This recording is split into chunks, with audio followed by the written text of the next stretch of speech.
ओ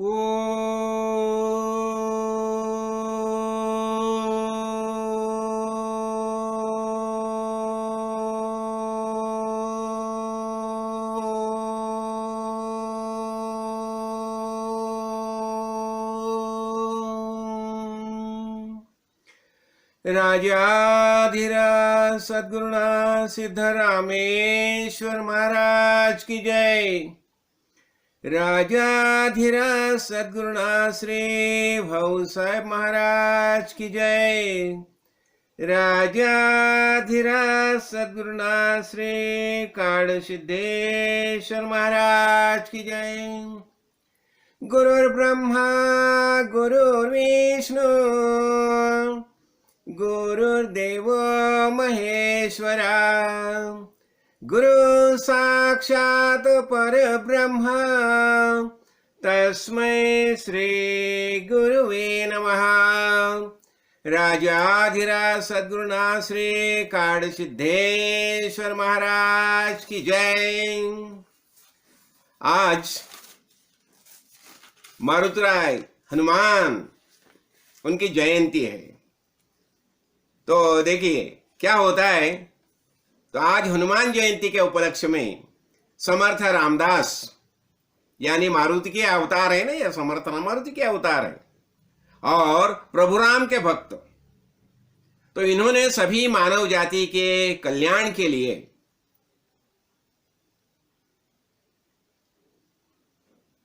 रामोपासना में प्रवृत्त करने के लिए जिस दासबोध ग्रंथ का निर्माण किया उसका सार ढूंढने का हम प्रयास करेंगे। तो क्या होता है देखो, निर्भय, विजिगीषु, सदाचारी और संगठित सामर्थ्य संपन्न समाज का निर्माण यही समर्थ रामदास का लक्ष्य था और उसी पथ पर वे अग्रसर रह गए थे। तो उन्होंने क्या किया, यह दासबोध ग्रंथ का निर्माण किया।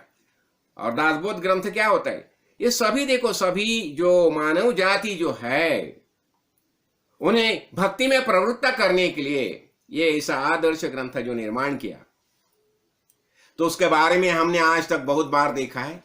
तो भी चलिए, आज हनुमान जयंती है, मारुति राय का जल्लोष है, जन्मोत्सव है। तो ये रामोपासना, तो इसके बारे में और कुछ बातें हम समझ लेंगे।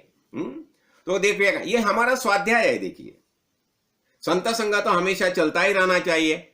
तो देखो यहाँ क्या होता है, ये सब जो बातें हैं ना, तो इसमें क्या हो गया है, ये हमने देखा ना, 20 दशक है ये दासबोध ग्रंथ में। और शुरू में क्या हो गया, जो वेद जो है ना, वेद ये आप्तवचन है। भगवान ने पहले वेदों की निर्मित की। क्यों? ये संपूर्ण मानव जात है, उन्हें ज्ञान का प्रबंध करना चाहिए, इसलिए वेदों की निर्मित की। और यही जो बात है, वेद में जो जो बताया है, ये सब बातें समर्थ रामदास, और यहाँ क्या बताया जाता है, धर्म स्थापने चे जय नर, वे कैसे होते हैं, ईश्वराचे अवतार, वो ईश्वर के, भगवान के अवतार होते हैं। तो यही धर्म स्थापना ही की समर्थ रामदास ने। तो ईश्वर के अवतार ही है, साक्षात विष्णु भगवान त्रिदेव ही समझो उन्हें। तो उन्होंने क्या किया, उन्होंने जो ये दासबोध ग्रंथ लिखा ना, तो देखो इसमें क्या था, इसमें हम संक्षिप्त देख लेंगे। ये पहले दशक में उन्होंने क्या किया है, अनेक देव देवता जो है ना, अनेक देव देवता तथा भक्ति के बारे में, देखिए भक्ति में जिनकी प्राथमिकता रहती है उन बातों का स्तवन किया है। पहले सब देवता का, ये प्रथम पूजनीय देवता गणेश है, उसके बाद सरस्वती है, शारदा है, उसके बाद सदगुरु है। और जिन जिन बातों का ये प्राथमिकता रहती है, उन सब बातों का स्तवन किया है पहले दशक में। और दूसरे दशक में क्या आता है, तो अनेक सद्गुण जो है, देखिए हमें देखो, देह धारण करके भूतल पर आने के बाद हमें अनेक सद्गुणों की उपासना करते, सद्गुण अर्जन करने पड़ते हैं ना। तो सद्गुणों की दूसरे दशक में अनेक सद्गुण और दुर्गुणों का वर्णन किया है। इससे क्या होता है, देखो सद्गुणों का हमें ग्रहण करना चाहिए और दुर्गुणों का त्याग करना चाहिए, और हमें सद्गुणों को प्राथमिकता देके उनका अर्जन करना चाहिए, यह बताया है। और तीसरे दशक में क्या होता है, देखो अभी ये समाज व्यवस्था है ना, कुटुंब और परिवार की तात्कालिक स्थिति देखो। समर्थ रामदास, उनका जन्म है 1608 और 1683 में उन्होंने देह छोड़ा है। तो क्या होता है देखो, उसी उसी समय की जो समाज व्यवस्था थी, जब ही दासबोध ग्रंथ का निर्माण किया तो परकीय आक्रांत आए थे, सब गुलाम बन गए थे और आक्रांता के कारण सब कैसे थे, भयभीत थे। तो ऐसी समय में संगठना निर्माण होनी चाहिए। तो वहां की जो तात्कालिक स्थिति थी और तथा ये तात्कालिक स्थिति का वर्णन किया है। फिर त्रिविध ताप जो है, आधि भौतिक, आधि दैविक और आध्यात्मिक, ये तीनों तापों का वर्णन किया है। और मृत्यु की वास्तविक अर्थ क्या है? मृत्यु यानी मृत्यु तो आता है, देह छोड़ना यानी मृत्यु, लेकिन उसकी वास्तविकता क्या है? मृत्यु यानी क्या है? वास्तविक मृत्यु क्या है? तो वास्तविकता क्या है ये वहां बताई है। और वहां क्या बता रहे हैं? वो वैराग्य की अवस्था था। देखो, हमें विवेक और वैराग्य की क्यों आवश्यकता है, ये वहां उसने बताई है। और फिर चौथा दशक जो है ना, वो क्या बताए? भगवत भक्ति। ये भक्ति के अनेक रूप ने, भक्ति कैसी करनी चाहिए, उपासना कैसी करनी चाहिए, ये सब बातों का जो वर्णन आया है। तो उसने भगवान ने की, उसने क्या किया है? तो भक्ति के रूप दर्शन और श्रेष्ठता बताई है। भक्ति की श्रेष्ठता क्या है और क्या बताया जाता है? ये नरदेह जो है ना, भक्त्यर्थम कल्पितम द्वैतम अद्वैतात अति सुंदरम, ये देह का जो निर्माण किया, भक्ति के लिए देह निर्माण किया है। तो भक्ति के बारे में सब वर्णन आते हैं। पांचवा दशक में क्या होता है? यह यहाँ देखो, सदगुरु की आवश्यकता बताइए, बताया जाता है ना, अरे सदगुरु की आवश्यकता है। तो हमें ज्ञान प्राप्त करना होगा तो काड़ सिद्धेश्वर महाराज जैसे सदगुरु होने ही चाहिए। तो यहाँ पांचवें दशक में उन्होंने बताया है कि क्या होता है, सदगुरु की आवश्यकता बताई है। सदगुरु को कैसा ढूंढना चाहिए, सदगुरु कैसे हो चाहिए और उनके लक्षण क्या, उसी समय वहां उन्होंने गुरु शिष्य लक्षण बताए हैं। और साधक की अवस्था क्या होती है, मुमुक्षु, साधक, सिद्ध, ये सब अवस्था का वर्णन किया है। और मुमुक्षु को लेकर सिद्ध तक के लक्षण बताए हैं। कहां? पांचवें दशक में। और छठा दशक जो आता है वहां वो क्या बता रहे हैं? वो भगवान को, देखो भगवान को ढूंढना है, भगवान का शोध लेना है। और वहां भगवान का शोध कैसे लेना चाहिए, क्यों लेना, आवश्यक क्या है। और वहां उसने माया का वर्णन किया है। जो माया संपूर्ण विश्व दिखाई देता है ना, हमें क्या माया है, ये माया जगत का सब वर्णन वहां किया है। और सृष्टि रत्ना जो है, देखो ओंकार रूप जो फैला जो ओम निर्माण हो गया, उससे सृष्टि निर्माण होगी। देखो निर्गुण निराकार निर्मल ब्रह्म जो है ना, वहां कौन सा भी कर्तृत्व तो है ही नहीं, लेकिन वहां जो एक चांचल्य निर्माण हो गया, ओंकार चांचल्य निर्माण हो गया, वही माया का पहला भाव है। और वहां से माया निर्माण होगी और वहां सब सृष्टि रचना कैसी निर्माण होगी, ये पूरा वर्णन यहाँ आया है। ये पंचमहाभूत, त्रिगुण, अष्टधा प्रकृति, ये सब वर्णन वहां ये निर्मूल। और फिर क्या हो गया, ये संपूर्ण दृश्य जो है ना, दृश्य माया है। तो दृश्य का निर्मूल करके विश्व का सार क्या है, ये संपूर्ण विश्व का सार क्या है, सार हमें देखना चाहिए ना। तो सार यानी क्या होता है, उसका अधिष्ठान क्या है। तो जैसे हम अनेक गहने देखते हैं, तो गहने का अधिष्ठान क्या है, सुवर्ण। तो वैसा ही संपूर्ण विश्व का अधिष्ठान क्या है, वो परमेश्वर परमात्मा, यही अधिष्ठान, ये समझाया है। और सातवां दशक जो है वह क्या बताते हैं, ये ब्रह्म की वास्तविकता क्या है, वो समझने के लिए श्रवण और साधन की प्रतिष्ठा बता रहे हैं। क्या होता है देखो, ये हमें देखो, हम सीखना है तो कैसे सीखेंगे, हमें गुरु के पास जाना चाहिए, गुरु जो बताते हैं सीखना चाहिए।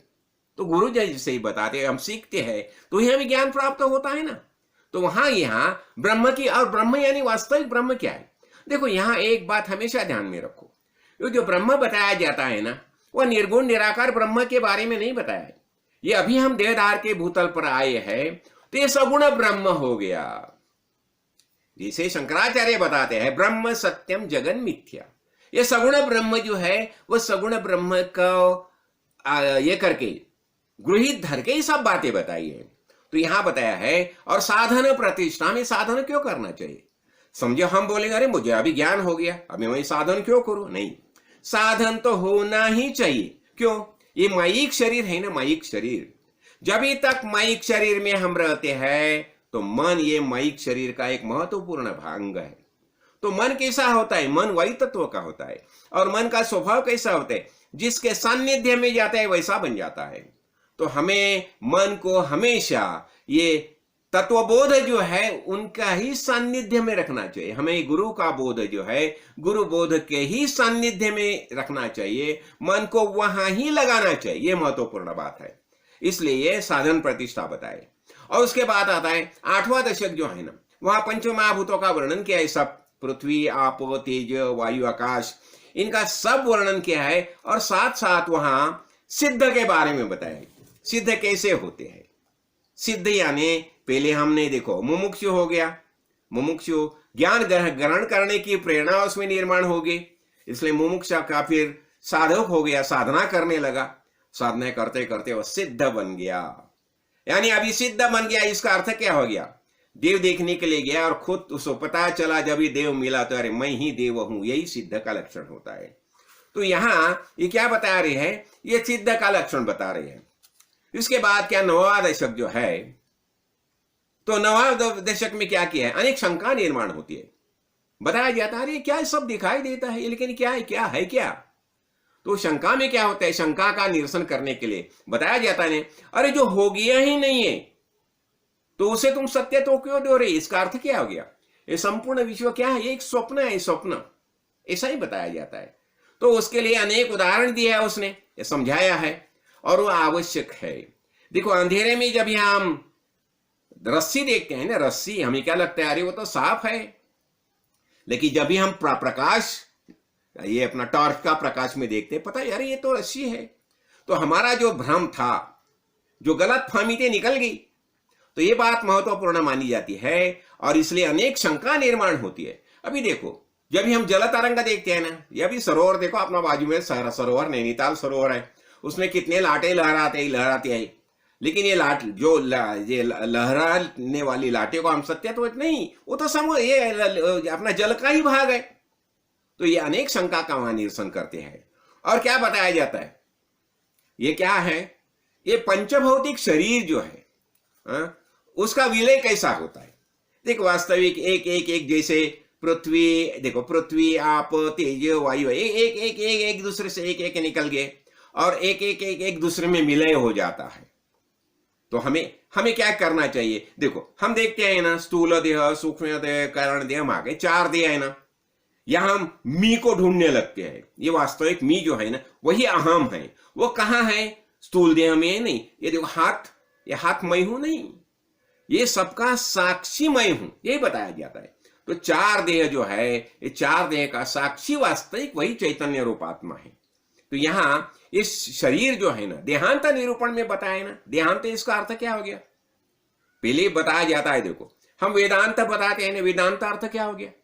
वेद में जो जो बातें बताई है हम समझ एक वेद का। अभी तत्वमसि महावाक्य वेद में बताया है। तत्वमसि इसका अर्थ हो गया तत् यानी तत् यानी परमेश्वर परमात्मा, त्वम मीन्स शरीर, तुम वही हो, यही ज्ञान हो गया। तो यही ज्ञान बताया जाता है। तो वेदांत में क्या है? तो वेद बताते बताते आखिर जब भी उसी पॉइंट में आते हैं, वो स्थान में आते बताते हैं अरे नहीं अभी मैं तो कुछ नहीं बता सकता। जहां बताना था शब्द में जो जो बताना आवश्यक था उतना बता दिया।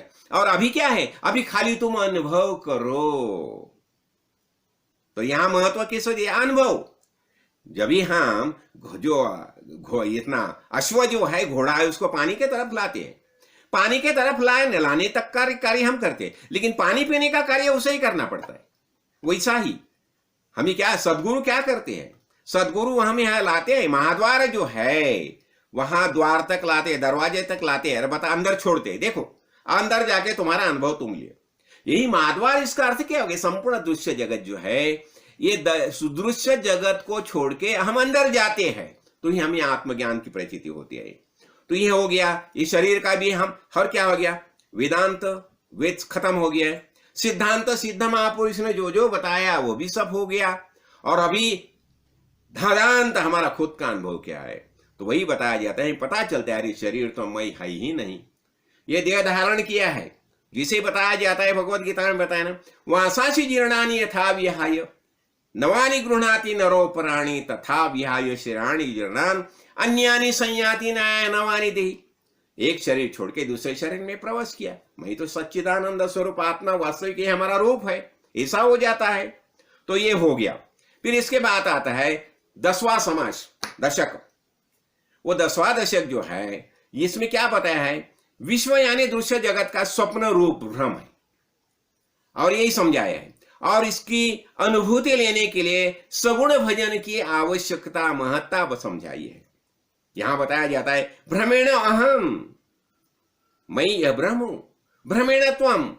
देखो अहम निर्माण हो गया तो इसी समय त्वम का निर्माण हो जाता है। मैं निर्माण हो गया तो तू निर्माण हो गया, त्वम, भ्रमेण त्वम।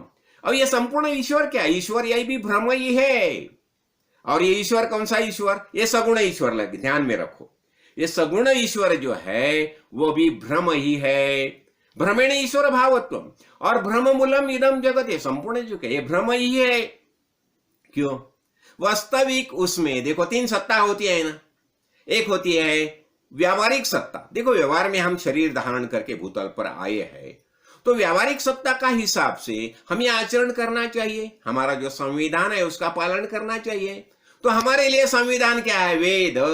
वेद यही हमारा संविधान है। तो वेद के अनुसार हमें आचरण करना चाहिए। यही हो गया व्यावहारिक सत्ता। तो व्यावहारिक सत्ता में क्या होता है? देख देख ये क्या होता है ये दिखाई देता है, हाँ, और ये परमानेंट नहीं है। और दूसरा क्या होता है? प्रातिभाषिक सत्ता है, यानी स्वप्न। स्वप्न भी नहीं है लेकिन तो भी दिखाई देता है। और पारमार्थिक सत्ता, पारमार्थिक सत्ता इसका अर्थ क्या हो गया?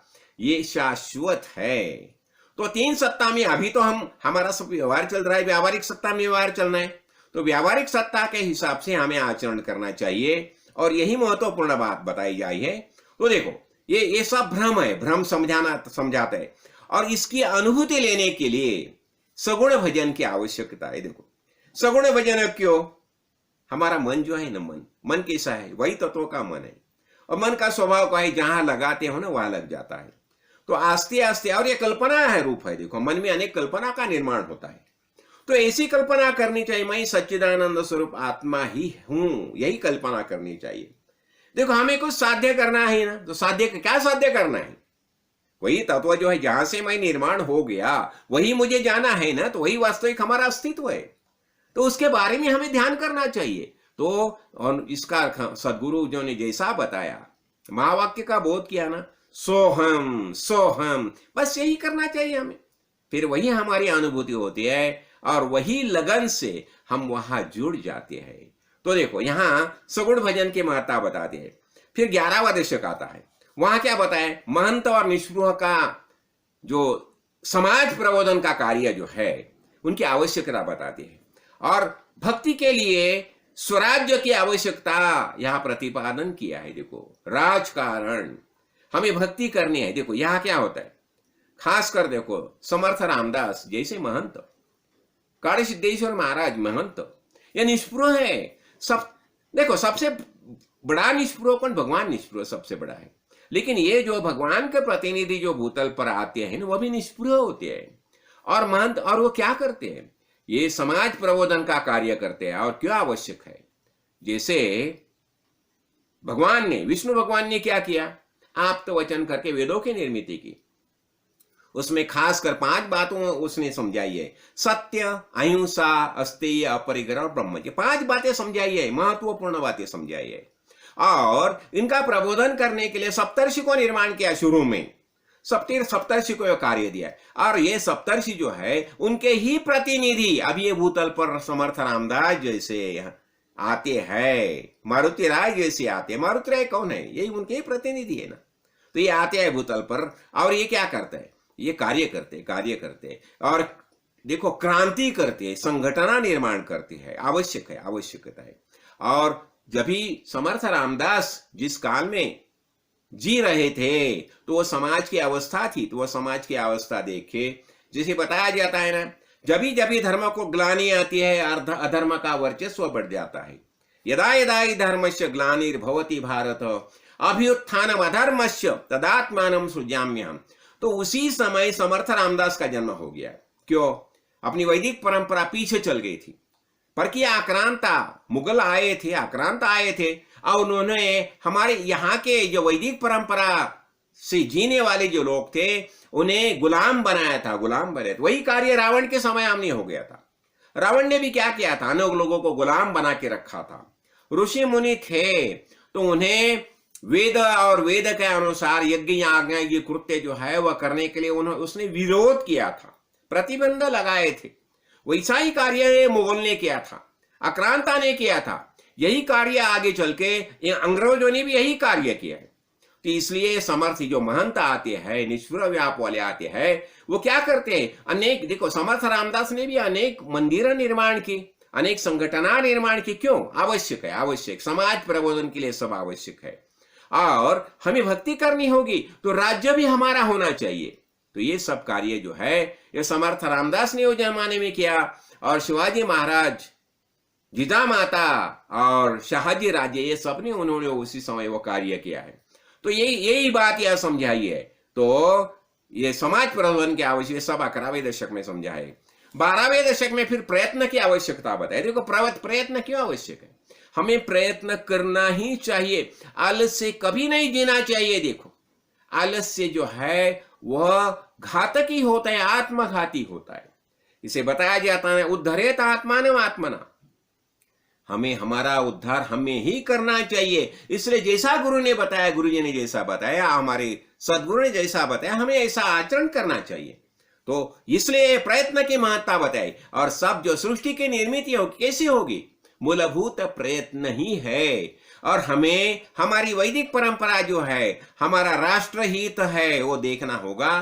तो प्रयत्न की ही आवश्यकता होती है, और सुदृढ़ और बलवान समाज की आवश्यकता होती है। हम देखा ना शालीवान के बारे में, देखा ना गुड़ी पाड़वे के बारे में हम देखते हैं। उस शालीवान ने क्या किया, सब लोगों में अस्मिता निर्माण की, आत्मगौरव निर्माण किया। तो ऐसी बातें होनी चाहिए, और ये करने के लिए हमें क्या करना चाहिए, प्रयत्न की आवश्यकता है।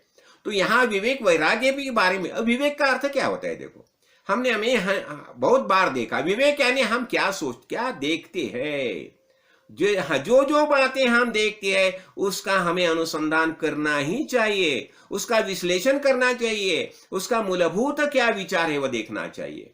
और उस दूसरे वैराग्य यानी हमारा आचरण कैसा होना चाहिए, पहले देखो, समझो, उसका बुद्धि से एनालिसिस करो, उसका विश्लेषण करो, और वैसा ही आचरण करो, ऐसा आचरण करो।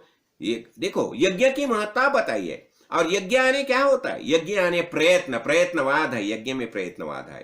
तो सबसे बड़ा, देखो अनेक प्रकार के यज्ञ किए जाते हैं, लेकिन सबसे बड़ा महत्वपूर्ण है ज्ञान यज्ञ है।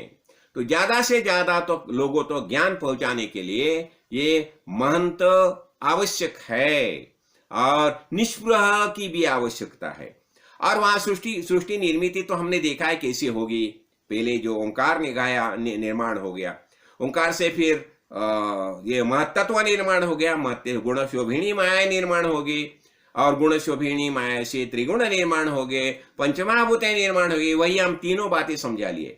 एक पहले कैसी होती है, सृष्टि की त्रिविधा लक्षण जो है, उसमें पहला भाग ऐसा है जो अदृश्य है, और दूसरा दृश्य और अदृश्य दोनों है, और तीसरा दृश्य जगत है। तो ऐसी सृष्टि निर्माण होगी। और दूसरे देखो उसके बारे बाद में आता है 13वां दशक आता है।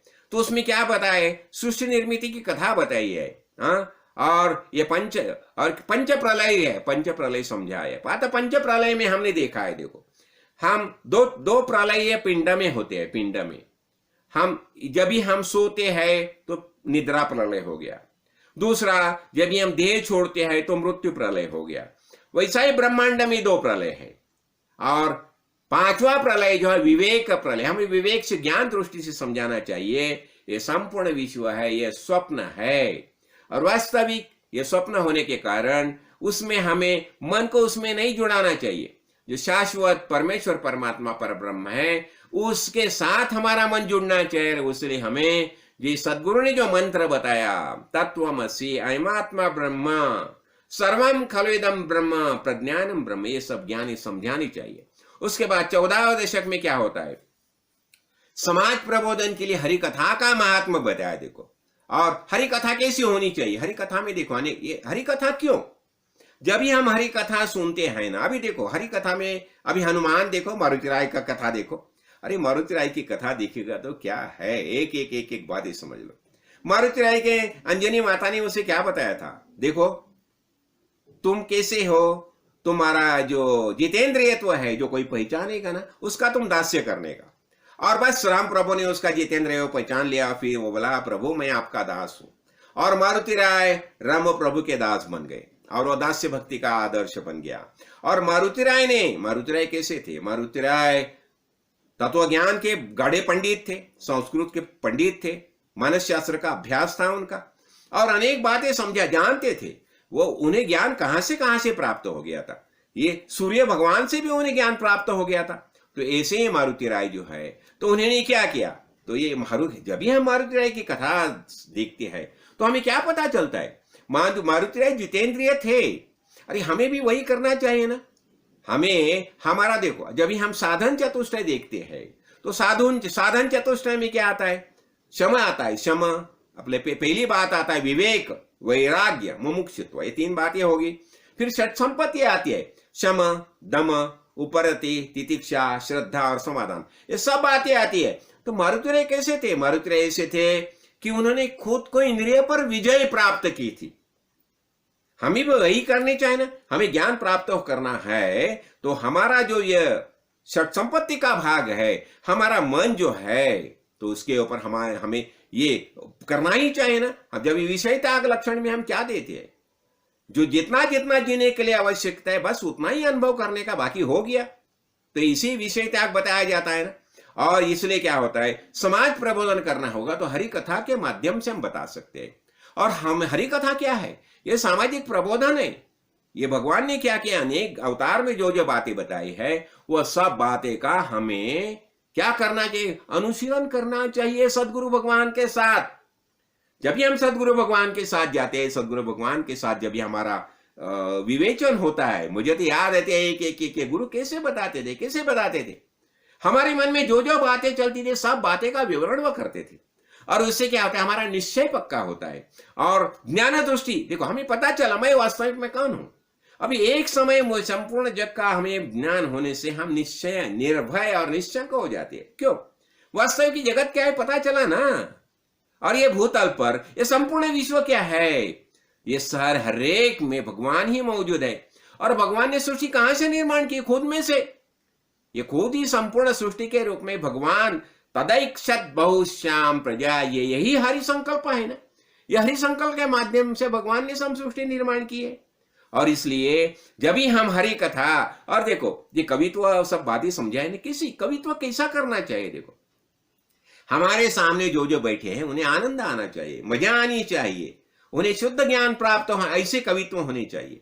और जब भी हमें देखो, और ये कवित्व के बारे में महत्वपूर्ण बात क्या है, यह बताया जाता है ना कवित्व कैसा होने। देखो नारद मुनि का उदाहरण तो हमेशा देते हैं, नारायण नारायण नारायण करके घूमते रहते हैं। जब भी दक्ष प्रजापति ने उन्हें शाप दिया, मैं तुम्हें शाप देता हूं। क्या शाप? तुम्हारा एक घर नहीं रहेगा, तुम घूमते रहेंगे, नारायण नारायण करके घूमते रहेंगे। अरे वो नारद मुनि बोला, अरे भ्राता श्री, आपने तो मुझे वरदान दे दिया। और ये निष्प्रभ व्याप लक्षण, महंत लक्षण यही होते हैं। हरि कथा कैसी करनी चाहिए, ये सब बातें जो है ये 14वें दशक में समझाई है। उसके बाद जो आता है ना, तो क्या होता है, देखो 15वां दशक आता है। तो 15वां दशक में क्या बताया जाता है, ये सृष्टि निर्मिति के बारे में हमने देखा, सृष्टि निर्मिति कैसी होगी इधर। और ये ज्ञान प्रबोधन क्यों आवश्यक है? देखो इसलिए भी क्या होता है, जब भी हम हर एक लोगों तक पहुंच, अभी आ रहे देख लोगों तो के हमारा घर में देखो बेटा होता है, हमारा बेटा बेटियां जो होती है, हम किसी ढंग से हम सिखाते हैं। किसे सिखाते हैं? देखो, अरे ऐसा ही ये संपूर्ण समाज को सिखाना चाहिए। यही बात गुरु करते हैं, आत्मज्ञानी महंत यही का बात करते हैं ना। यही बात बताया जाता है ना। और निष्प्रभ जो होते हैं, देखो किससे कुछ नहीं लेते, बस मुझे कुछ नहीं चाहिए। ये सब भगवान का ज्ञान बताने के लिए खाली बस इसलिए यही का कार्य कर रहे हैं ना। और मत भाग्य से हमारे परंपरा में कितने निष्प्रभ हो गया। देखो सप्तर्षि और अनेक ऋषि मुनि, देखो संत महानुभाव कितने हो गए। अभी अभी देखो कलयुग में कितने संत हो गए, संत क्या करते, यही कार्य करते रहे। तो यही बात ये समझा है। और देखो, और क्या होता है, यही होना चाहिए।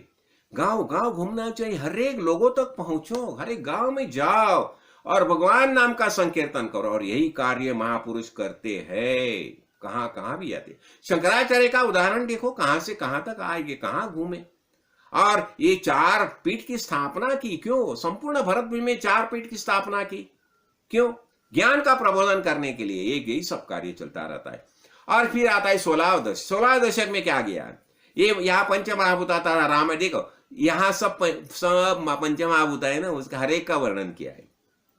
हमने देखा ना कि जब ये दत्तावधूत जो है, दत्तावधूत ने पंचमहाभूत को भी गुरु किया है, पृथ्वी को भी गुरु किया है। क्यों? पृथ्वी की सहनशीलता देखो कैसी होती है। पृथ्वी पर इतने इतने कुछ करते हैं, लेकिन पृथ्वी कुछ नहीं, उसका कुछ ऐतराज नहीं है, सब सह लेती है, सह लेती है। अरे घर में हमारी माता ही देखो ना, माता को हम कम कितना तंग करते हैं, लेकिन माता कभी गुस्सा करती है? नहीं नहीं, ऐसा ही होता है। ये पृथ्वी माता जो वैसा वर्णन आई है। और वाल्मीकि ऋषि देखो, वाल्मीकि जिसने रामायण कथा का निर्माण किया, रामायण कभी किया, और राम का जन्म भी नहीं हो गया था, ऐसे समय रामायण का निर्माण किया वाल्मीकि ऋषि ने। और ये वाल्मीकि ऋषि मूलभूत कौन थे? ये तो ये लुटेरे ही थे ना, लोगों को मारते थे, लुटेरे थे, ऐसे ही थे ना। लेकिन जब भी उन्होंने नाम स्मरण शुरू किया, नारद देखो उनका जब संत संग हो गया, नारद भूमि के शांत सानिध्य में आ गए, संत संग का महात्म्य देखो क्या होता है। वही उन्होंने जब भी उन्हें राम नाम का जाप शुरू किया, और वो जाप का सामर्थ्य देखो, बाजू में जो लकड़ी थी, शुष्क लकड़ी, उससे भी अंकुर निर्माण हो गया। ऐसा उनका सामर्थ्य था, उनका तपश्चर्य का। और ये सामर्थ्य हमें में है, क्यों? वही भगवान के हम लेटे हैं ना। हमने कहानी निरूपण में देखा ना, एक माता पिता है, पति पत्नी है, तो उनका पहला बेटा हो गया। वो पहला बेटा हो गया, वो एकदम ज्ञानी है। उससे उसका दूसरा बेटा हो गया, वो बेटे को बेटा हो गया। उसने तो बड़ा कार्य किया, संपूर्ण सृष्टि निर्मित की, और उसको भी बेटा हो गया, वो तो संहार करने वाला निकला। और बाकी ये संपूर्ण इतना विश्व निर्माण हो गया कि एक दूसरे का किसी पता ही नहीं है। और अभी पूछेगा, अरे तुम्हारा पिता दादा कौन है, किसको बता भी नहीं सकते, ऐसा होता है। तो ये सब इसलिए क्या होता है, ये जो बताया जाता है ना, ये महात्म्य, सब महात्म्य बताया है। उसके 17वें दशक में खास कर देखो, ये तनु चतुष्टय जो है ना, ये शरीर का जो 4 भाग देखो, हमने देखो ये शरीर क्या है, पंचभौतिक शरीर है ना, उसमें स्थूल देह है, सूक्ष्म देह है, कारण देह है, मार्ग, ये सबका वर्णन आया है। और सब 82 तत्व है, उसका सब वर्णन आया है 17वें दशक में। तो सबका वर्णन किया है, क्यों? अरे समझाने के लिए। उसके बाद आता है 18वां दशक, तो यहाँ फिर निष्प्रिय कैसे होते हैं, उनका कार्य कैसा चलता है। और देखो एक बात हमेशा ख्याल में रखो, करंट लक्षण जो बताए, आलस्य को छोड़ना ही चाहिए। सुबह तुम जल्दी उठो, ब्राह्मण मुहूर्त में उठो, 3:30 बजे 4 बजे उठो और ध्यान धारणा करो। उसी समय सब आकाशस्थ ये देव देवता है, ये देव देवता कहाँ होती है? हमने देखा ये सब देव देवता है, वायु में सूक्ष्म रूप में रहते हैं, सबका अस्तित्व है, और सबका कार्य अपना अपना हिसाब से चलता है। ये सब तत्वों का विवरण जो है वह 82 था, ये 17वें दशक में आया है। फिर 18वें दशक में फिर आलस्य त्याग करने का बार बार बता रहे। देखो आलस्य ये सबसे बड़ा जो कोई हमारा घातकी होगा ना, हमारा नुकसान करने वाला, हमारी हानि करने वाला होगा, तो आलस्य उसे छोड़ना ही चाहिए। कार्यरत रहो, प्रयत्न करो, ये सब बातें ये यहां बताई जाती है। और निष्पृह का जीवन कैसा होता है, और वास्तविक निष्पृह आत्मज्ञानी महापुरुष कैसे होते हैं, और उत्तम कैसा होना, उत्तम पुरुष की क्या लक्षण होते हैं। शरीर ये नगर है, और उसमें रहने वाला जो चैतन्य आत्मा है वही उत्तम पुरुष है। तो उसके बारे में बहुत कुछ बातें बताई है। और देखो उसके बाद आता है 19वां दशक। तो 19वां जो दशक है, खासकर उसमें समाज प्रबोधन के लिए किस तरह प्रयत्न आवश्यक है, ये बातें बताई है। और छोटी छोटी बातें समझाइए, वो लेखन कैसा करना चाहिए, भी कैसा लिखना चाहिए, सब बातें समझाइए। हाँ, और यहां भी राजकारण क्या नहीं, मुच्छद्देगिरी, होशियारी से रहना चाहिए, होशियार रहो। जिसे बताया जाता है ना, समर्थ रामदास बताते हैं शिवाजी महाराज को, राजा वैराची रात्र है, जागा रहा। यही बोध हम सबके लिए आवश्यक है। प्रबोधिनी एकादशी में हमने देखा ना, प्रबोधिनी हमें जागरूक होना चाहिए, जागरूक होना चाहिए।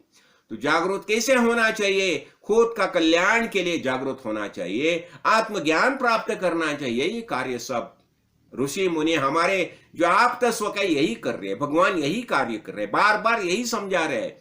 देखो यहां कौन सी भी छुटकारा नहीं, आलस्य नहीं चाहिए, यही सब बातें बता रही है। और ये देखो यहां फिर राजकारण को क्यों महत्व दिया? समर्थ रामदास ने दासबोध जिस समय लिखा है तो उसी समय ये सब बातें आवश्यक थी।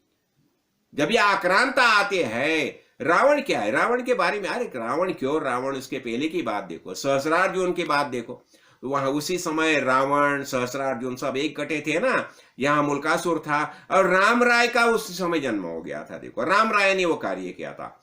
राम राय के बाद, राम राय के पहले यही कार्य परशुराम ने किया है।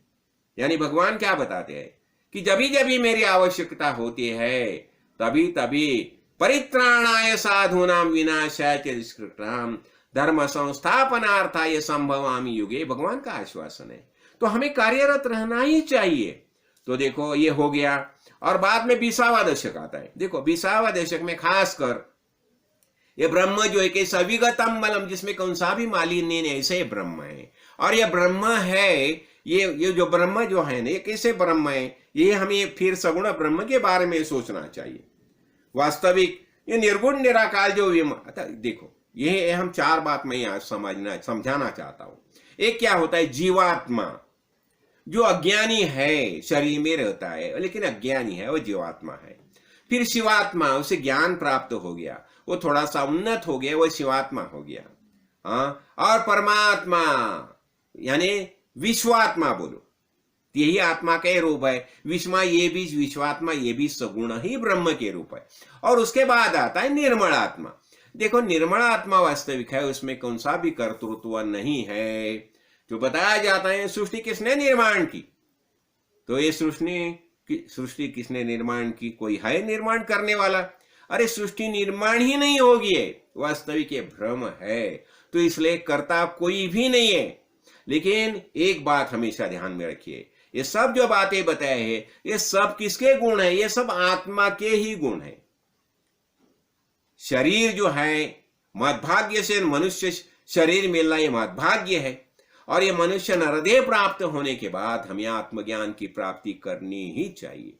यही बात समझाइए, बार बार यही बात समझाए। तो ये विमल ब्रह्म निरूपण में क्या बताए, अभी तक देखो जितना साधन किया, सब साधना जो शुरू से की, आचरण किया, सदगुरु बोध के अनुसार जो आचरण किया, तो अभी क्या हो गया, वही स्थिति हमें प्राप्त हो गई। तो सब जितना साधन किया प्राप्त होगी। और ये निर्गुण ब्रह्म जो है, ये अंतरी बिंबल, मुझे पता चला कि वास्तविक ये सगुण ब्रह्म है, सगुण ब्रह्म का आधार है। और ये सगुण ब्रह्म के आधार से, ये सगुण ब्रह्म कहाँ आता है, ये माया में आता है। लेकिन ये सगुण ब्रह्म के आधार से हमें निर्गुण ब्रह्म की प्राप्ति करनी है। तो कैसे करनी है? ये सगुण ब्रह्म के आधार से हमें जो जो उपासना आवश्यक है, जो जो अच्छे कर्म करने हैं, ये सब में जैसे जैसे हम करते जाते हैं तो हमारा निश्चय होता है। और ये मन जो है, मन का उन्मन होता है, उन्नत अवस्था, जैसे महाकारण देह की अवस्था बताई जाते हैं। ये उन्नत मन, उन्मनी अवस्था जो है, वह होने के बाद हमें पता चलता है वास्तविक सच्चिदानंद स्वरूप मैं ही हूं, चिदानंद रूप शिवोहम, ये बात हमें पता चले। तो विमल ब्रह्म निरूपण का खास जो बताया जाता है, सब समास में विमल ब्रह्म में जो खास बातें समझाई है, यही बातें समझाई। देखो ये विमल ब्रह्म निरूपण में अनेक जो सब समझाए। तो यहाँ क्या होता है, ये सब, और सबके लिए विश्रांति का स्थान कौन सा है? देखो संत साधु महानुभाव ये सब जो है, वह विश्रांति कहाँ लेते हैं? देखो हमें विश्रांति लेनी है, आनंद अनुभव करना है, शांति अनुभव। कहाँ? तो यही होता है, ये ब्रह्म जो है, निर्गुण ब्रह्म है, यही सबका विसावा है। तो वास्तविक हम निर्गुण ब्रह्म के ही अंश है। हम निर्गुण ब्रह्म ही में स्थित थे, लेकिन कुछ न कुछ आशा निर्माण होगी, वासना निर्माण होगी, और वासना के कारण हमें देह धारण करके ये भूतल पर आना पड़ा। तो ये देह धारण कैसा किया? ये देह धारण किया, इसका अर्थ हो गया सगुण ब्रह्म। तो हमारा माया में प्रवेश कभी होता है? जब भी हमें कुछ, हमारे दिल में कुछ चाह निर्माण होती है, तो ही हम माया में प्रवेश करते हैं। नहीं तो हम मायातीत निरंजनम, इसे बताया जाता ना, ईश्वरम माइनम विद्यात मायातीतम निरंजनम। ये ईश्वर ईश्वर है ना। ईश्वर कौन है? ये ईश्वर जो है ना, माया का बेटा है। देखिए, ईश्वर है माया का बेटा है। हाँ, ईश्वर कौन है? माया का बेटा है। और ईश्वरम माइनम विद्यात मायातीतम निरंजनम, और माया के दूसरी ओर जो है वही निरंजन परमेश्वर परमात्मा है। लेकिन बात ऐसी है, अब ये माया जो है ना, अरे वास्तविक माया है ही नहीं। माया नाम की कोई स्त्री ही नहीं मौजूद, तो उसे बेटा कैसा हो जाएगा? आया, समझ में आया ना? तो ये शरीर ईश्वर जो है, और बाद में ईश्वर संकल्प करता है क्या? मैं अकेला हूं, मैं अनेक रूप से प्रतीत हूं, व्यक्त हूं, मैं अनेक देह धारण करूं। कौन कहता है? ईश्वर। लेकिन ईश्वर जो है वही माया का बेटा है। माया है ही नहीं, तो उसे बेटा हो जाएगा क्या? नहीं ना। फिर इसका अर्थ क्या है? इसका अर्थ ईश्वर ही नहीं है। तो ईश्वर नहीं है तो वो संकल्प कैसा करेगा? तो वास्तविक ये भी भ्रम ही हो गया ना। यही बात हमें समझानी चाहिए। और ये जब भी हमारे ध्यान में आती है तो हमारी लीला, ये सब संपूर्ण विश्व लीला हो जाती है। देखो, ये भूतल पर हम देह धारण करके आए हैं, तो हमें देखो अभी क्या होता है। हाँ, अभी ड्रामा तो हमें करना है। अभी देखो ना, अभी ये ड्रामा करने के कितने, देखो ये कितने कितने कला निर्माण हो गए। देखो, ये शरीर निर्माण किया भगवान ने, लेकिन ये शरीर निर्माण करने के बाद कितने फल निर्माण किए। देखो ना, कितने भोग निर्माण किए, सब बातें निर्माण किए, ये सब निर्माण किए। लेकिन महत्वपूर्ण क्या बताया कि यही शरीर के माध्यम से तुम नारायण बन सकते हो। नरतोची नारायण, कैसे? ये शरीर के माध्यम से। तो ये हमें जाना है भवतार, ये भवसिंधु है, ये तैर के जाना होगा। तो हमें गुरुबोध के अनुसार आचरण करना चाहिए। तो इसलिए उपासना जो बताए, उपासना ये ज्ञान का स्वरूप है। उपासना जैसे हम करते करते जाते हैं तो मन वहां लग जाता है। और मन का हम देखो ना, व्यापकत्व देखा ना, ये व्यापकत्व में क्या होता है? मन कैसा है? मन एक समय एक ही जगह लगता है। तो इसी मन को हमें कहाँ लगाना चाहिए? भगवत भक्ति में लगाने चाहिए। सदगुरु के जो ऐसा बोध है वैसे ही लगाना चाहिए। और यही कार्य हम कर सकते हैं ना, क्यों नहीं करें? हमें मदभाग्य से। और दूसरा देखो, जैसे असुर है, देवासुर संग्राम, ये तो चलता ही रहता है। देव यानी क्या? दैवी संस्कृति, दैवी प्रवृत्ति, भगवत गीता में बताया है ना। और असुर प्रवृत्ति, देखो ये दोनों चलते ही रहते हैं। दोनों गुण भगवान के गुण है। जैसे रात्रि है वैसा दिवस है। हाँ, भगवान ने रात्रि निर्माण की, दिवस निर्माण किया, पर रात्रि भी निर्माण की। वैसे असुर जो देव निर्माण किया, इसे असुर भी निर्माण की। और उनका संघर्ष तो हमेशा चलता है। और देखो ये अरे देखो, और दूसरी बात, ये असुरी प्रवृत्ति है करके दैवी प्रवृत्ति का महत्व क्या माना जाता है ना। असुर नहीं हो गए तो दैव को कौन प्राधान्य देगा? तो ये देवासुर संग्राम तो चलता ही रहता है। लेकिन हमें हमेशा दैवी संस्कृति का ये करना, उत्थान करना चाहिए। और ये बात जो है, ये तो बात तो हम कर सकते हैं। हमें दैवी संस्कृति, देखो तो महत्वपूर्ण बात जो है ना, अभी आज हनुमान जयंती है, मारुति राय का जन्म है आज। तो मारुति राय वास्तव में कौन थे? भक्ति का आदर्श है, भक्ति का आदर्श। और ये भक्ति का आदर्श थे। और उन्होंने, अभी देखो चिरंजीव है, मारुति राय तो चिरंजीव है। और कैसे चिरंजीव है? जब मारुति राय को जब राम प्रभु ने बताया, देखो मारुति राय तूने इतने अच्छे अच्छे मेरे कार्य किए हैं, बड़े बड़े कार्य किए हैं, तो तुम कुछ वरदान मांगो। तो मारुति राय क्या बताता है? देखो पहले एक बात देखो, निस्पृह होते हैं, मन तो होते हैं, उनका भगवान के पास वरदान भी क्या होता है। देखो जब भी हम प्रार्थना करते हैं ना, तो प्रार्थना कैसी होनी चाहिए? संपूर्ण विश्व के लिए प्रार्थना होनी चाहिए। क्यों? यह विश्व मेरा ही परिवार है। जब भी ब्रह्मदेव ने विश्व सृष्टि निर्माण की और सृष्टि निर्माण किया और मनु और शतरूपा दोनों को निर्माण किया, पहले निर्माण किया ना उन्हें, और मनु को क्या बताया, मैं तुम्हें संरक्षण करने की क्षमता देता हूं, हाँ, सब प्रकार की शक्तियां देता हूं, प्रतिपालन करने की शक्तियां देता हूं। और शतरूपा का बताया, मैं तुम्हें माया, ममता, दया, करुणा, वात्सल्य, ये सब गुण मैं तुम्हें देता हूं। तो तुम दोनों ने क्या करना, परिवार निर्माण करो, परिवार निर्माण करो, और परिवार को बड़े बड़े प्रेम से उसका पालन करो। यही कार्य किया ना मनु और शतरूपा ने, यही कार्य किया, और यही कार्य आगे भी चलता रहना चाहिए। लेकिन क्या हो गया, यही मनुष्य जो है उसमें असूया, महत्वाकांक्षा ये निर्माण हो गई, गर्व, अभिमान, अहंकार ये निर्माण हो गया।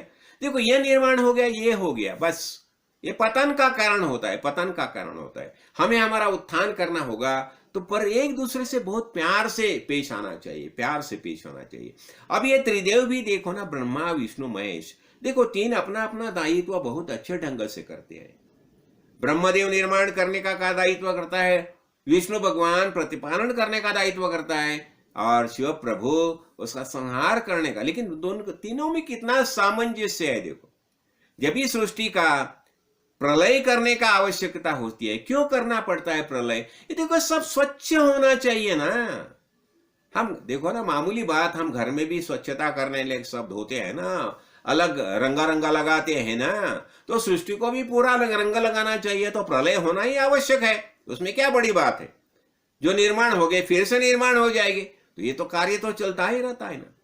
ये बात समझ लो, हम जब भी समझ लेते हैं ना, जब भी हम ज्ञान दृष्टि से समझ, यार ये शरीर का तो आना जाना चलता ही रहता है, उसमें क्या बड़ी बात है। मैं आता हूं जाता हूं, लेकिन मुझे जन्म ही नहीं है और मरण भी नहीं है। हम सच्चिदानंद स्वरूप आत्मा, यही हमारा सबका वास्तविक रूप है ना। मारुति राय ने यही समझाया ना, क्या समझाया। अच्छा, एक क्या उसने क्या बताया, देखो जब भी वरदान मांगने को बोला उसने क्या बताया, सर्वेत्र सुखिनः सन्तु सर्वे सन्तु निरामया सर्वे भद्राणि पश्यन्तु न कश्चित् दुःखमाप्नुयात्। देखो संपूर्ण विश्व के लिए वरदान मांगा है।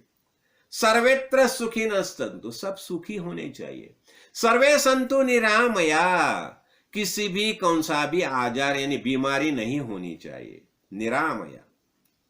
सर्वे भद्राणि पश्यन्तु, जेंटलमैन, सज्जन होने चाहिए, भद्राणि पश्यन्तु। और न कश्चित् दुःखम, किसी भी कौन सा भी दुख नहीं होना चाहिए। यही वरदान मारुति राय ने राम राय से मांगा है। देखो, और राम राय कौन है, यही विष्णु भगवान है ना, साक्षात पर ब्रह्म परमेश्वर, उनसे यही वरदान मांगा ना। तो ये हम क्यों प्रार्थना क्यों करते हैं, मंदिर में जाते हैं, पूजा अर्चा करते हैं, क्यों पूजा अर्चा करते हैं। हम अनेक बार भगवान को चढ़ाते हैं, देखो ना, अनेक आभूषण चढ़ाते हैं, अनेक प्रकार के खाद्यान्न चढ़ाते हैं भगवान को। क्यों चढ़ाते हैं, भगवान प्रसन्न होना चाहिए इसलिए चढ़ाते हैं ना। और भगवान से हम क्या मांगते हैं, देखो अभी हम भगवान से व्यक्तिगत खुद को नहीं मांगना चाहिए, जो मांगना है संपूर्ण विश्व के लिए मांगो, यही प्रार्थना का महत्व रहता है। और दूसरा देखो, ये तो हो गया एक वरदान, और दूसरा राम प्रभु ने बताया, ठीक है ये तो हो गया। देखो महंत जो होते हैं, महापुरुष होते हैं, संपूर्ण विश्व के कल्याण के लिए प्रार्थना करते हैं, यही उनकी महत्ता होती है। और फिर तो भी राम प्रभु ने ठीक है और एक वरदान मांगो। फिर मारुति राय बताते हैं, यावद् राम कथा देवो पृथ्व्यां विचरष्यति तावदेव मयि प्राण तिष्ठन्तु वरदोषि मे। जब तक ये भूतल पर राम कथा चालू रहेगी तभी तक मेरे प्राण रहने चाहिए। अभी देखो ये राम कथा यानी क्या हो गया, क्या राम कथा क्या होती है। अभी राम कहाँ है, रमन्ति योगिना यस्मिन् सह राम, जिसमें सब योगी रममाण होते हैं वही वास्तविक राम है। और शिव प्रभु ने जब भी रामायण ग्रंथों जो निर्माण किया है, वाल्मीकि ऋषि ने शतकोटि रामायण की निर्मित की, और शतकोटि रामायण की निर्मित करने के बाद ये त्रैलोक्य में उसका विभाजन करने का कार्य शिव शंकर को दे दिया, शिवजी को दे दिया। शिवजी ने क्या किया, 33 ऐसा सब तीन त्रैलोक्य में विभाजन किया। अभी खाली एक श्लोक बच गया है। अब एक श्लोक में 32 अक्षर है, 32 अक्षर है, 32 अक्षर है। तो 10 10 10 30 हो गए। अभी खाली 2 अक्षर बच गए हैं। अभी ये 2 अक्षर जो बचे वही राम। शिव जी बोला ठीक है, ये 2 अक्षर मैं लेता हूं, और ये शिव प्रभु का रामा नाम का जाप शुरू हो गया। देखो, जब ये समुद्र मंथन हो गया, हलाहल निर्माण हो गया समुद्र से, समुद्र मंथन करने के बाद ये हलाल का प्राशन शिव जी ने किया। तो अभी वहां क्या हो गया, वो नीलकंठ हो गया। उसने क्या यहां कंठ के यहां रख दिया ना, और उसका दाह कम होने के लिए उसने राम नाम का जप किया। उसी समय पार्वती माता, जो शक्ति स्वरूप पार्वती माता, उसने वहां ऐसा हाथ यहां पकड़ के रख दिया। क्यों? ये विष जो है वो नीचे नहीं जाना चाहिए, वहां ही रुकना चाहिए। अभी देखो, एक समय ऐसा ही हो गया। शिव जी बताते हैं पार्वती माता को, देखिए, जब भी मैंने तो हलाहल प्राशन किया तो मैं नीलकंठ बन गया, नीलकंठ हो गया ना। हाँ, तो अभी ये श्री यानी लक्ष्मी, ये श्री या लक्ष्मी ये संपूर्ण विश्व को दे दी ना। श्री किसको दे दी? संपूर्ण विश्व को दे दी। तो ये विश्व जो है वो श्रीकंठ हो गया क्या? हो गया नहीं। हर एक को लगता है मुझे और चाहिए, और चाहिए, और चाहिए, और चाहिए। इसलिए बताया जाता है, जिसकी लक्ष्मी उस नारायण को पकड़ो कि बस हो गया। तो ये बताते हैं कि श्रीकंठ हो गया क्या? संपूर्ण विश्व नहीं हो गया। उसकी मांग यानी जो वासना है अभी तक कम नहीं होगी, उसकी चाह नहीं कम होगी, और चाहिए, और चाहिए, और यही भाव हो गया ना उसका। तो इसलिए क्या होना चाहिए? विश्व को भी श्रीकंठ होना चाहिए। और फिर पार्वती माता को बताती है, तूने तपस्या की, क्यों तपस्या की? मेरी प्राप्ति हो जाए इसलिए तपस्या की ना। और तूने तपस्या करने के बाद मैं तुम्हें प्राप्त हो गया। हाँ, तो अभी मैं प्राप्त होने के बाद तू निर्भय हो गई क्या? नहीं, अभी भी तुम्हें लगता है शिव जी कहां जाएंगे, कहां जाएंगे, कहां जाएंगे। अरे तुम भी निर्भय हो जाओ। जब भी हमें ज्ञान प्राप्त होता है तो हम क्या बोलते हैं? नहीं, अरे कौन कहा जाता है? अरे जहां जाना ही नहीं, आना ही संभव नहीं, ऐसा ये सच्चिदानंद स्वरूप, ऐसा ये रूप है, तो क्यों डरे, क्यों निर्भय न रहे? इसलिए शिवजी पार्वती माता के बताते हैं कि तुम भी निर्भय बन जाओ। पार्वती माता शिवजी की शक्ति होगी ना, तो ऐसी बातें बताई जाती है। तो हम यहाँ क्या देख रहे थे? हम अभी ये दासबोध जो ग्रंथ है, तो देखो, वेद की निर्मिति होगी, वेद भगवान ने निर्माण किए सबके कल्याण के लिए, और ये वेद का प्रबोधन के लिए उसने सप्तर्षि की योजना की, सप्तर्षि को नीचे सबको भेज दिया, और ये वेद का सुसूत्रीकरण करने के लिए अनेक ऋषि भी भूतल पर आ गए।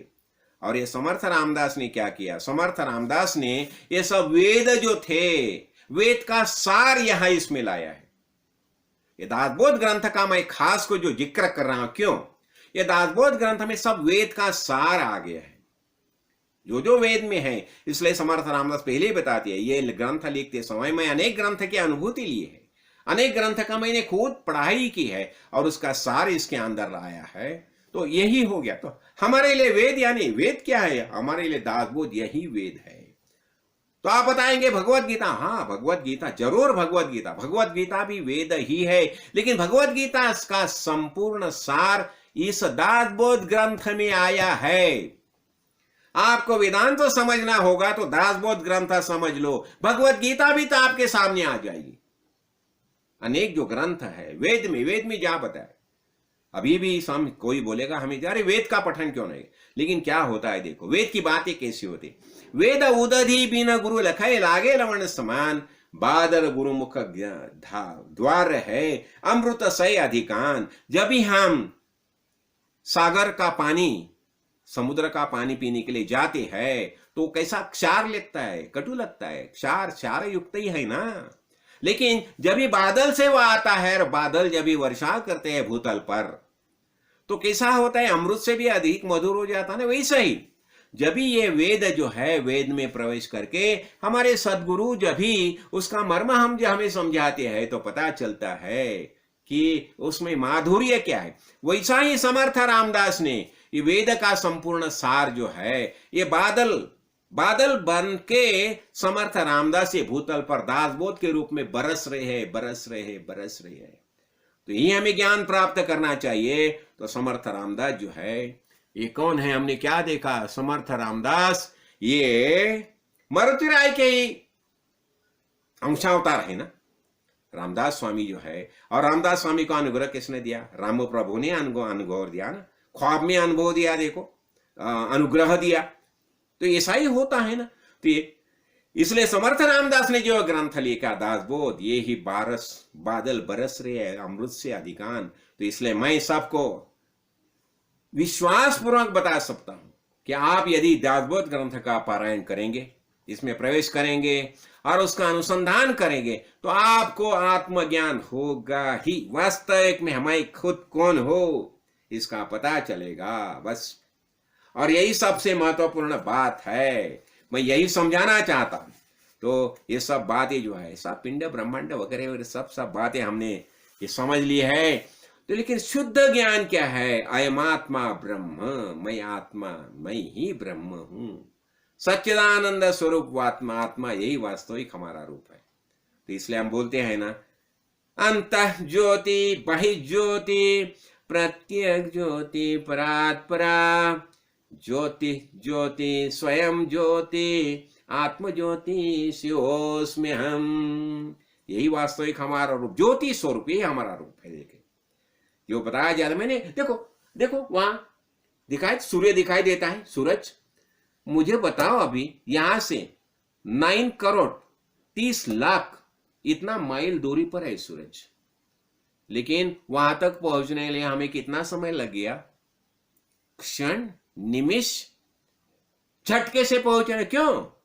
हमारा आंख और वहां तक क्या है? शुद्ध ज्ञान है, चैतन्य है, यही वास्तविकता है।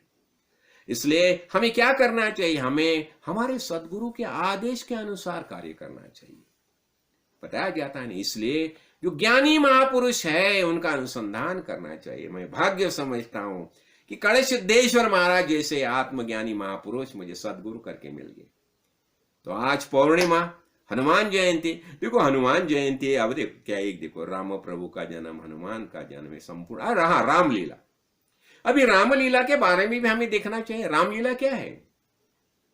अभी हमारे हृदय में रमंती योगिना यस्मिन सा राम, ये राम प्रभु हमारे अंदर मौजूद है। हाँ? दूसरा, हम श्वास लेते आए, सो हम, यही हो गया ना। ये कौन हो गया? पंचप्राण। पंचप्राण यानी मारुति राय हो गया ना। तो मारुति राय यानी पंचप्राण, राम यानी जीवात्मा। अब ये जीवात्मा जो है ये शरीर में जभी तक मौजूद है तभी तक ये मारुति राय का श्वासोच्छ्वास तो चलता ही रहेगा। यानी जभी तक जीवात्मा शरीर में है तभी तक ये मारुति राय यहां मौजूद रहेंगे। हो गए ना चिरंजीव, यही मारुति राय का चिरंजीव पद है। यावत राम कथा देव पृथ्व्याम विचरसि तावदेव मयि प्राणातिष्ठन्तु, यही मुझे वरदान चाहिए। हो गया। और ये तो हो गया अभी राम प्रभु और मारुति। और तो ये संपूर्ण हमारा जीवन क्या है? हमारे जीवन यही राम लीला ही हो गया ना। हम बताते हैं आत्मा त्वं गिरिजामति सहचरा प्राणा शरीरम गृहे पूजाते विषयोपभोग रचना निद्रा समाधि स्थिति संचरयो प्रदक्षिण विधि स्तोत्राणि सर्वो गिरो यद् यद् कर्म करोमि तदखिलम शंभो तवाराधनम। जय जय शिव शंकर, बम बम बोले। ये आराधना किसकी है? ये शिव जी की आराधना जो है ना। फिर कौन है शिव जी? कौन है? यही शिव शंकर हमारे अंदर ही मौजूद है। और हमारा हरेक कार्य जो है, जो जो हम करते हैं वह सब शिवाराधना ही है। हाँ? तो हमें क्या करना चाहिए? तो हमारी, मुझे लगता है हमारी हनुमान जयंती, मारुति राय की जयंती हमारा हो गया ना त्योहार, मनाई ना हमने हमारे ढंग से, ऐसी होना चाहिए। देखो हमारा सत्संग तो चलता ही रहना चाहिए, और ये हरि कथा जो है, हरि कथा के माध्यम से हमें ज्ञान प्रबोधन करना ही चाहिए। देखो यही मैं खास कर ये मैं बात बताना चाहता हूं। तो हो गया ना, तो हम क्या बोलेंगे, जय जय रघुवीर समर्थ, मारुति राय श्री राम, जय राम जय जय राम ओम, श्री राम जय राम जय जय राम ओम। मनोजवं मारुततुल्य वेगं, जितेन्द्रियं बुद्धिमतां वरिष्ठं, वातात्मजं वानरयूथ मुख्यं, श्रीरामदूतं शरणं प्रपद्ये। ओम महादेवाय विद्महे रुद्रमूर्तये धीमहि, तन्नो शिव प्रचोदयात्। जय जय रघुवीर समर्थ, राजाधिराज सद्गुरुनाथ श्री काड़ सिद्धेश्वर महाराज की जय।